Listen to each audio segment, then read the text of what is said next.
A recent water outage that lasted from Friday night all the way through to early Tuesday morning turned out to be a blessing in disguise. Why? Well, it revealed some unexpected benefits from ditching our creature comforts. Here's what we learned.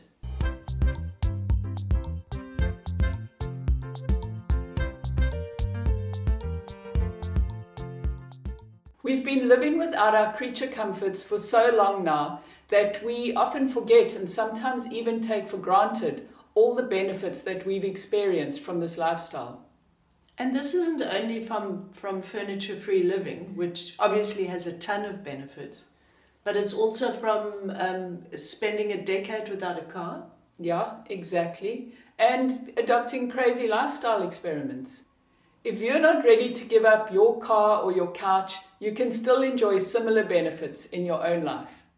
Knowing that you have what it takes to take care of yourself and face life's challenges can be incredibly liberating. So, we all want to live independently for as long as possible. And living a less comfortable life will make that a reality. This way of life builds your self-confidence and gives you a can-do mindset. So there's obviously nothing wrong with asking for help, but you need the confidence to be able to face what life throws at you. In her book, The Mindful Body, Ellen Langer reminds us that it's not our physical selves that limit us, but rather our mindset about our physical limits. In this book, she uncovers the secret that the mind and body are in fact a single system. She embraces the idea of mind-body unity, which open possibilities for controlling our health. She's done some fascinating research about what we think and believe about ourselves and how that impacts our body's response in any given situation. We'll link to her book in the description, and we'll also include her famous study called the counterclockwise study, which really proves her theory. So what about you? We'd love to hear your stories about overcoming challenges and building self-confidence in the comments. I'm sure there's going to be a lot of other people out there who will feel inspired by what you've done as well. And we also love to hear the stories, so please do share. Yes.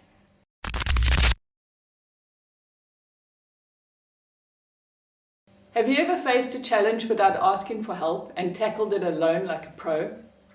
Keep watching because we'll talk about this and explain why it's so important a bit later on in the video. Okay, so back to the water outage.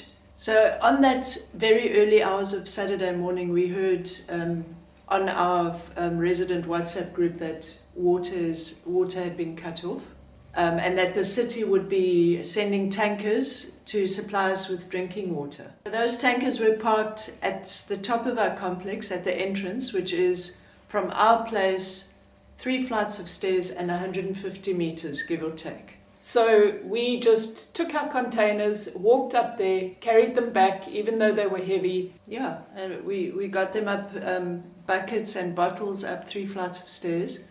And then the complex also very kindly offered for us to collect water at the swimming pool and at the fountain for flushing our loos. Yeah, which we also went down without a thought. It's also quite far. I think that's about 100 meters away. Yeah. And we actually saw that a lot of our neighbors were driving back and forth, and that didn't even occur to us. Yeah, it didn't even seem like a challenge at the time, but then, watching the WhatsApp group and all the complaining. Yeah, we realized that was a challenge for a lot of people, and for us it was just, oh well, it's something that we have to do. We didn't even think about it. Yeah, exactly. Easy peasy. So after we went through, fetching our own water for the water outage, we were just chatting about whether there had been other events in our life where we were a little bit challenged physically, and there were actually 2 of the same type. Yeah, the 2 that really stuck out was both times we lived in high-rise apartment blocks, once on the 12th floor and once on the 16th floor, and both of them had lifts that would often not work just because they were old. And we didn't feel like getting stuck in the lift, so we made it a habit to just climb from the ground floor to the 12th or the 16th floor. Yeah, and we got fit really quickly. We didn't do all the floors at once right from the beginning. we sort of ramped it up, you know, starting with a couple of floors, and eventually we basically just preferred walking the 12 or 16 flights with shopping, by the way. Yeah. The other thing that made us so fit was living without a car for so long, because you get around on foot, and it really does make you fit and strong. So when these challenges come up, then you just take them, and you take them head on. You're not even worried about them. You're not stressed or anything. You can do it. Yeah, I mean, it might seem extreme to decide for no reason to just climb the stairs to the 16th floor, but I mean, what's more extreme? How about our neighbor that lives downstairs? Yeah, she's 70, and she's not in bad shape. She walks her doggy every day, or maybe even 2 or 3 times a day. But she refuses to visit us because we're on the 3rd floor. She doesn't want to climb the stairs. Yeah, she won't climb up 3 flights of stairs. And our next door neighbor, who's only in her mid-20s, whenever she comes up the stairs, she's completely out of breath. Yeah, huffing and puffing and...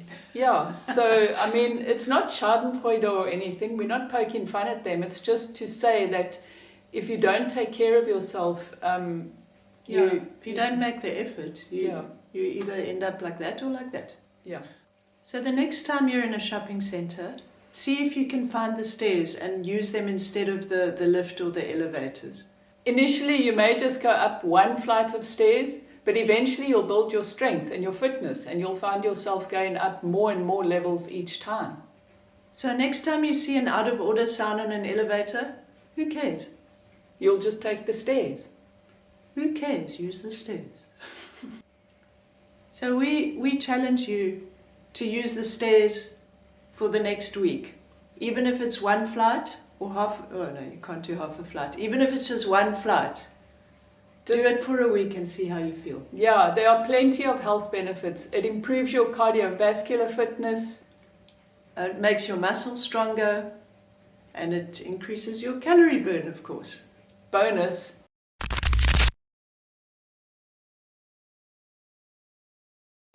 As we mentioned earlier, there's absolutely nothing wrong with asking for help. But if you can do something by yourself, you absolutely should, because it feels so amazing. So an example of doing something for ourselves is we basically do all our house moves on our own. The only time we've ever hired movers is if we've got washing machines or fridges to move. So, and a lot of the time we don't have those. So we basically cart everything up and down the stairs, in and out of the houses or flats or apartments that we've lived in. Yeah, I mean, basically the only reason we'll ever ask for help is if it won't fit into our car. If it fits into our car, we do it by ourselves. It gives us a great sense of accomplishment every time we do that. Yeah, it's amazing. Yeah, you're in charge of your own self. When you find yourself next in a situation where you normally ask for help, check in with yourself. Do you really need the help, or can you do it on your own and you're asking because it's what you've always done? Give yourself some credit. Don't immediately think that you don't have what it takes to do something. Just try. You might just surprise yourself. That's exactly how we ended up house sitting a permaculture farm, all by ourselves in the middle of nowhere. If you're wondering if you can go too far outside of your comfort zone, check out this video. We were so nervous, but we did it anyway. And doing it really proved to us how resilient we actually are. We really had no idea at the time. Yeah, exactly. And the other thing is that if we hadn't done it, we would have missed out on a ton of amazing memories, which we now have. We experienced a massive mental shift by doing that. We've done our fair share of asking others for help, but this mental shift, changed everything for us. Yeah, it did make the biggest difference. It really opened us up to the concept that we have what it takes and we can rely on ourselves. Yeah, and the funny thing is we still asked a friend, because we were back and forth about should we do this, and I still remember we asked her and she looked at us like we were mad. She said, of course you should do it.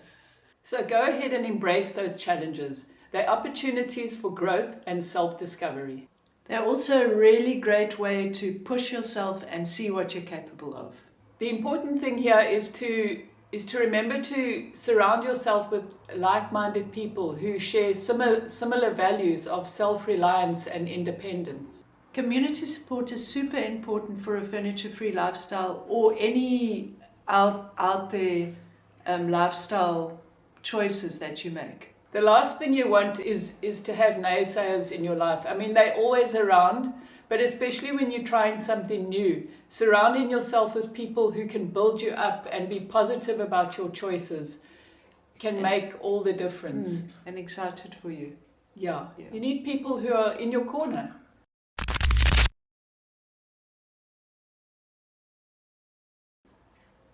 There you have it. We've given you 3 ways that ditching some of your creature comforts can benefit you. So it's all about mindset. And this brings to mind such a great quote by Henry Ford in which he says, if you think you can or you think you can't, you are right. If you're feeling inspired to try a simpler, more self-reliant lifestyle, why not take that first small step? Try sleeping on the floor for a week. Or swap to using the stairs when you go shopping for the next week. The rewards are so worth it. Since embracing this lifestyle, we have both felt stronger, more confident, and more connected to ourselves and the world around us. Are you ready to try a different way of life so you can be fitter, stronger, and more independent? Or independent for longer? Let us know in the comments what you decide to do. Remember to stick around for the bloopers, and at the end of them we've also got a suggestion of what to watch next. So make some popcorn in the meantime.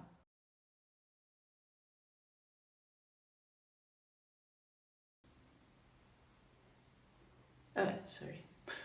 I'm just making stuff up. But you can still experience benefits from this. I mean, we all want to live.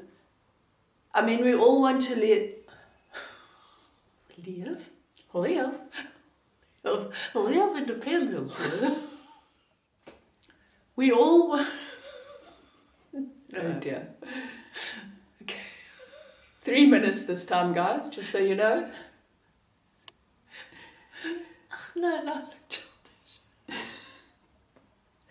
I'm only 15. Okay, hang on. Which proves her theory. Which proves her theory. Which proves her theory. Which really proves her theory. Which proves her theory, not your theory. Oh. A small piece of advice from us, embrace those challenges. They're a great way, they're opportunities for growth and self-discovery. A small piece of advice from us, embrace those challenges. They are a great opportunity for growth and discovery. Self-discovery. A small piece of advice from us, embrace those challenges. They're a great way to develop growth and bloody blah. Shall I do it? Yes. So why not embrace those challenges? They're a great opportunity for self-discovery and... So why not embrace those challenges? They're the perfect opportunity for self-discovery and what? Growth.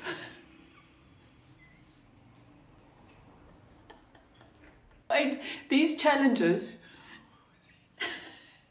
Why not? Hold on, These challenges why not embrace, Yoda? Stop it. Shushi. If you enjoyed this video, you are going to love our lifestyle less is more video experience. Let's just add more bloopers while we're here. If you enjoyed this video, you are going to love our less is more lifestyle experiment. Wow.